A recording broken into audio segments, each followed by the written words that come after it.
So ayan mga bossing, bali nakapagpalit na tayo ng gulong. Tapos napalitan na rin natin tong ating brake shoe. Brand new na rin yan. Then chinek ko na rin yung bearing. At okay pa naman. Papalitan ko sana pero nung na-check ko is very okay pa yung kanyang condition. So stay muna siya dyan. So ngayon ikakabit na ulit natin siya. Ang pagkakabit lang is ito, pre-install ko na rin itong ating preno, yung brake cable. So pagkakabit, yun nga, sabi ko vice versa lang nung pagtatanggal natin. Iatas nyo lang ganyan. Then saka nyo iingat. Saka nyo tapat. Yan. Then kunin nyo ito yung spacer sa kabila. Ikabit nyo ulit. Kuskusin nyo muna.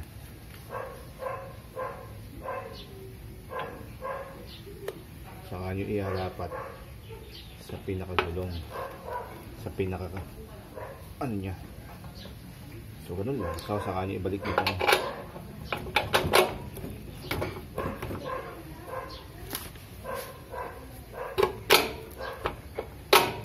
So pag lumabas na rito yung ayan, okay na yan. Pag lumabas na rito yung axle nya, ayun yun na siya ng washer.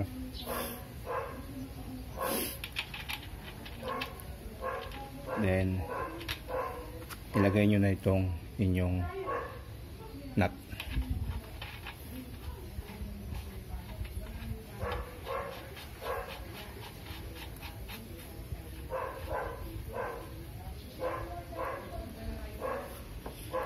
Ayan.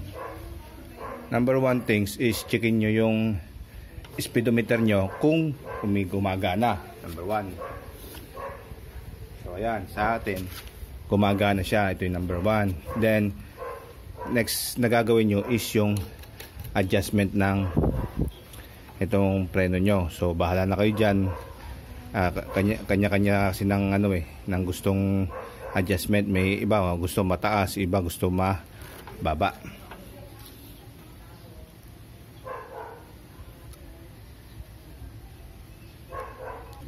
So yung pinaka final is yung hihigpitan nyo na tong axle nut nyo.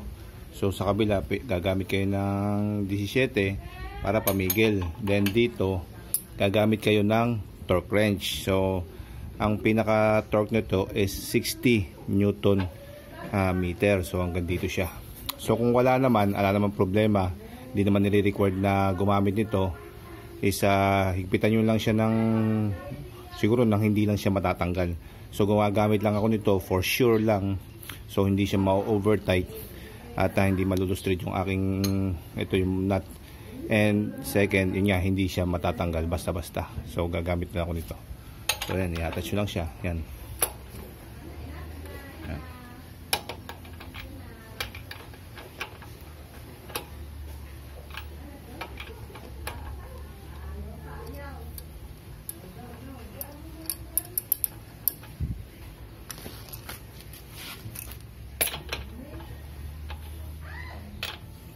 So 60 Newton meter ang ating pinakahigpit dito.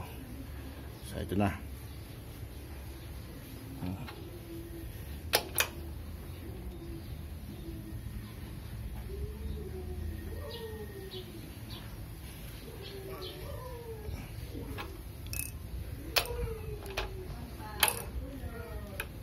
Yun. So yan, nakakuha na natin yung ating perfect adjustment. So 16 Newton meter. So ayan.